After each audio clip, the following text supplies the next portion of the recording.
Right, I've gone through now and I've created locators for each joint and connected them all across here. If I just turn off the skeleton for now. I've also just gone in and quickly, just connected some of these controls, so they're just aim constrained to the eye controls. The head now is permanently connected, and so is the neck, just to get those few little bits out of the way.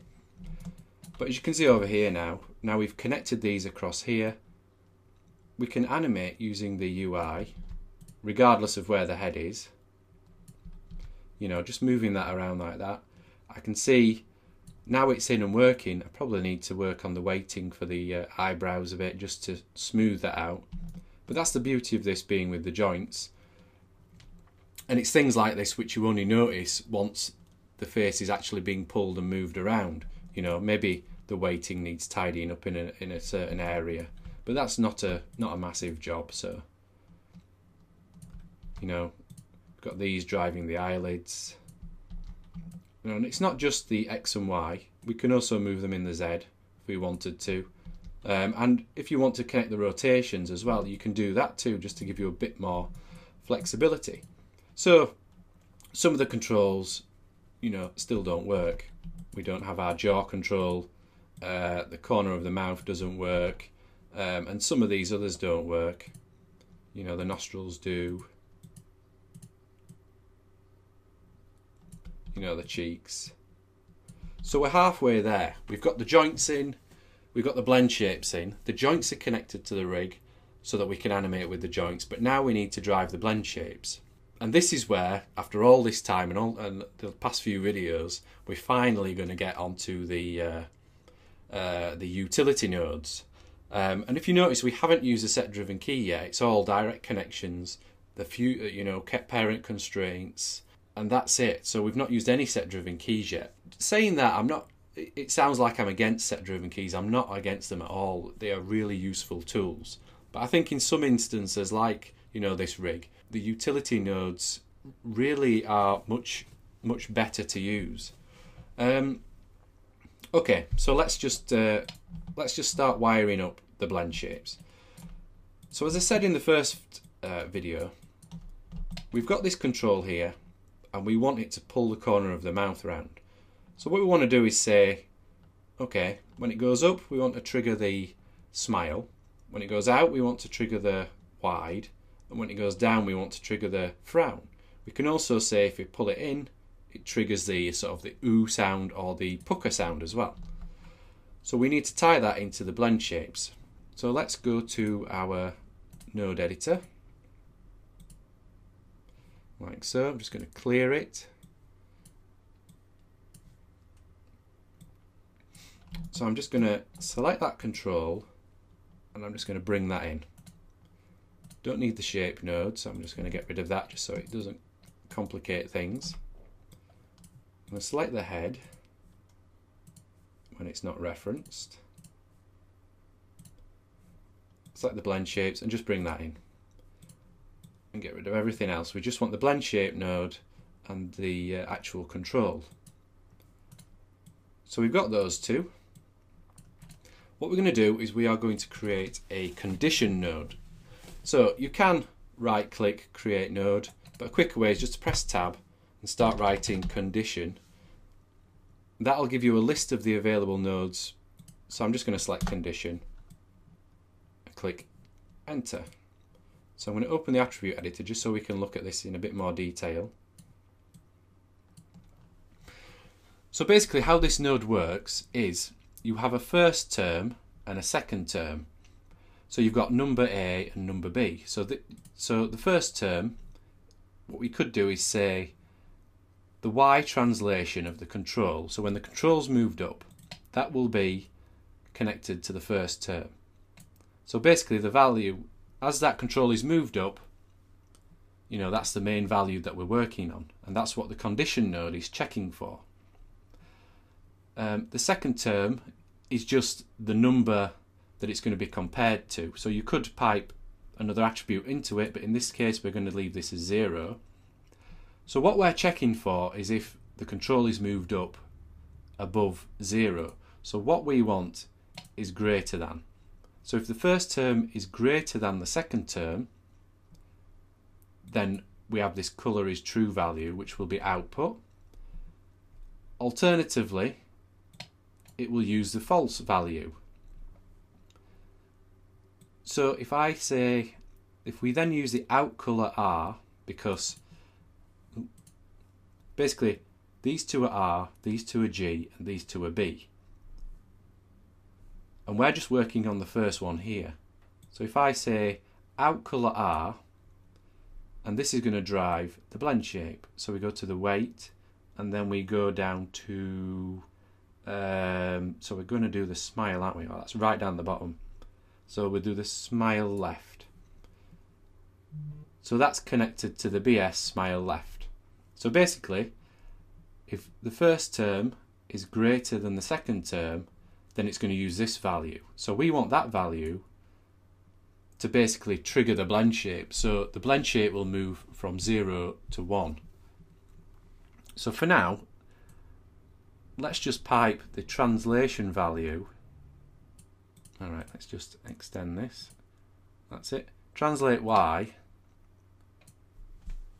and we'll set that as colour if true, R. So if the control has a value, if the Y translation of the control has a greater value than 0, then it's going to use the whatever the translate Y value is. Alternatively, we'll set that as 0 because we don't want the blend shape to be triggered. So if I move this over, so if we move this up, as you can see, it's now triggering that smile. Whereas if I move down, it's not doing anything. Move out, it's not doing anything, or in, it's not doing anything. So there we've got our first control, and it only took a condition node. Now there is another problem. As we move that up, you know, this blend shape is moving far too quickly. So just a small movement on this is making this move quite a distance. But we can fix that as well by using a second node. So if I press tab, and we're going to use a multiplyDivide node, as a go-between to that translate value. So basically we want translate Y, and we're going to put that into input 1x, because again these work on R, sort of like RGB. So translate Y, I mean you could put it into input Y just because it makes more sense. So then we want the output Y to go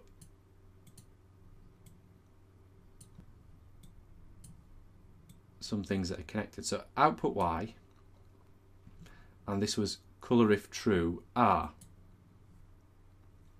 So basically the Y translation is now going through this multiplyDivide and then going into the colour is true R, which is this value here.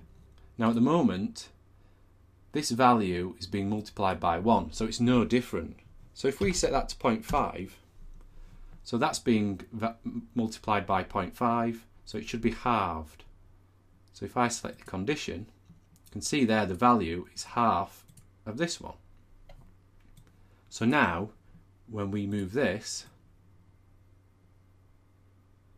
you know, it's not moving as far. And we could go further. We could add an attribute on here which is connected to this second value here. So the animator could adjust how much those controls affect the blend shapes. You know, we could say 0.3 because we want to be able to move this a lot more. You know, it's all down to personal taste. So let's just, go back over that again. Right. So the first term is the Y translation of this control. So basically it's just checking for when that control is moving up.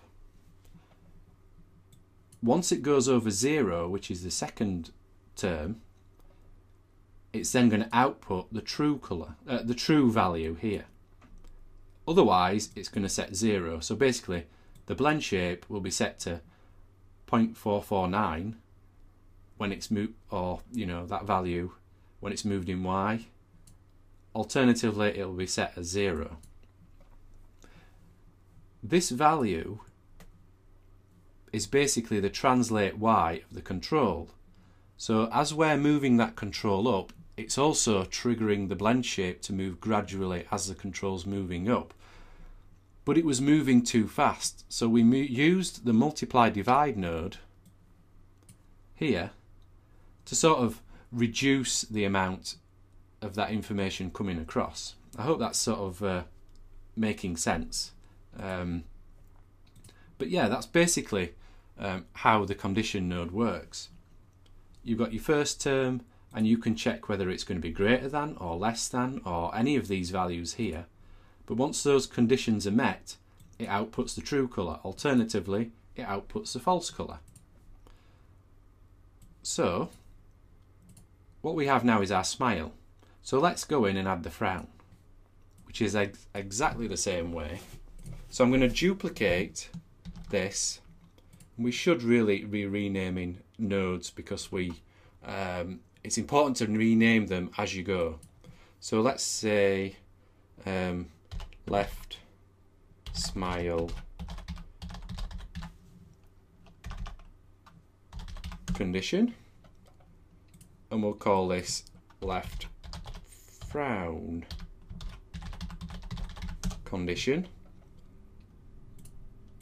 And we could maybe, because we're only using this one value here, we could use the other two rather than adding another multiply node. So we could do left mouth multi, just so we know what they are.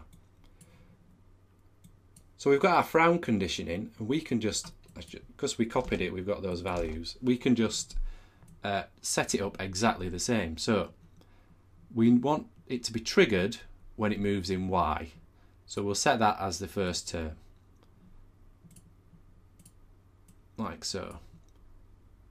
But rather than it being greater than, because it's a positive value, we want it to be less than because we're going down, so this will be a negative value. So when the first term is below 0, we then want our true colour. So I wonder if we can just, let's just open that up. Now this is something that I've just thought of, so bear with me. We can probably still use that output y value because that's still getting divided by this value here, so it doesn't matter whether it's only checking for the y. So output y can go into colour if true. Just need to expand that. Output y, colour if true r.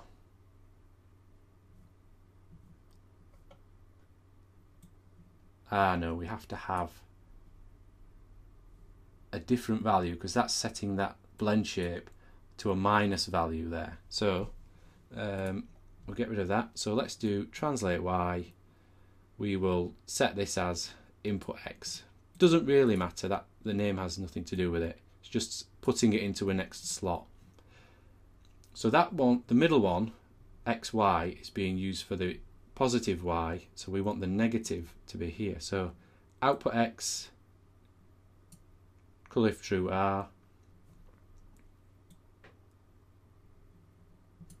and then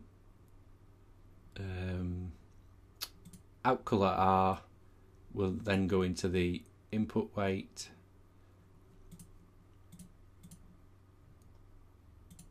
open that up.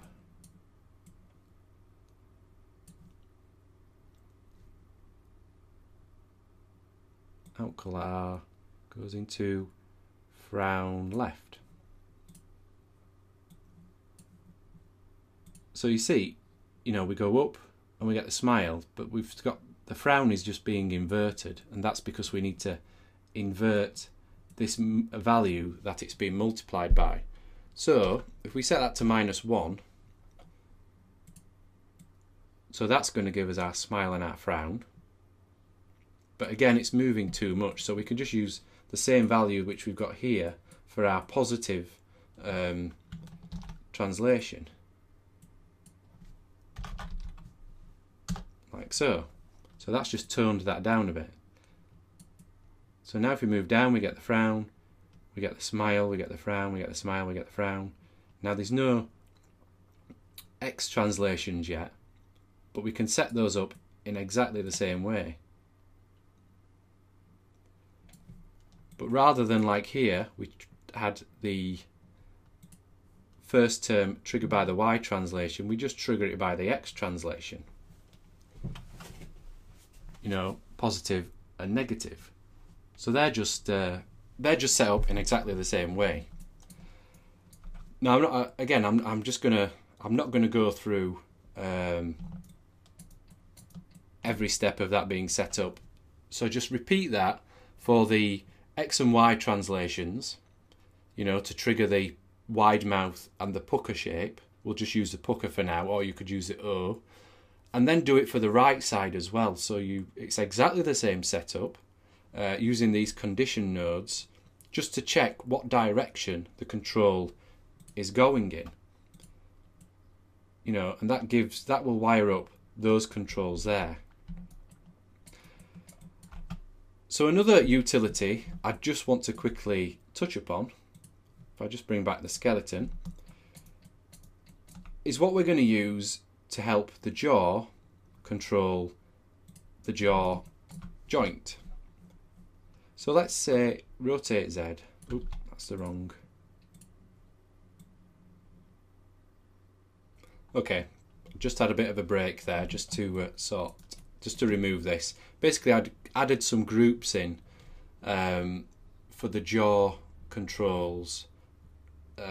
Well, basically, I added some groups in for the jaw locators so that we could add in a sticky lips. But until that's wired up, the lips won't move with the jaw. So just to demonstrate this, I've just stripped that out for now, and we can come back to that later. So yeah, we have the jaw joint, but it's not currently doing anything with the jaw control. But we don't need to add in a new utility node because Maya will automatically add one in for us. So let's go to our connection editor. So we've got our jaw rotation translation, sorry. So let's load in our jaw over here. So if we move this in Y, we want the jaw to rotate along the Z axis. So translate Y, translate Y controls the rotate Z. So if I move this up and down now, you can see it's moving. Obviously it's not moving enough because this value of -2, sorry, is just a fraction when it's rotating this joint. So let's just add in another one. So translate X will animate the rotate Y. Go over to our connection editor, translate X, rotate Y. So we can move that around like so. You can see it's moving it, but it's not moving it much. So let's close that down. Let's go to our node editor. So we can clear that, we'll get rid of those. So we'll bring in the jaw control. Bring in the, well actually we'll bring in the jaw control and we'll just graph that up like so. You'll see in between this jaw control, so we wired the jaw to the jaw joint, which is fine, but Maya automatically added in these unit conversion nodes. And if we look under these, we can see we have a conversion factor of 0.018 and 0.017. So this is basically converting the input value by that amount and then spitting out another value. But we can use that to our advantage. As we saw before, as we move this around, the jaw isn't moving very far. So we can adjust our conversion factor. So if we set that to 1, maybe that's the... So there we go. So this must be the one that's connected to the Y translation.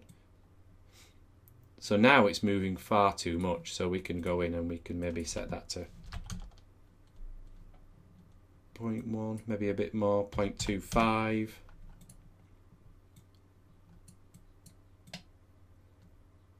And that's a lot better in the Y. So let's do the same in the X. 0.25.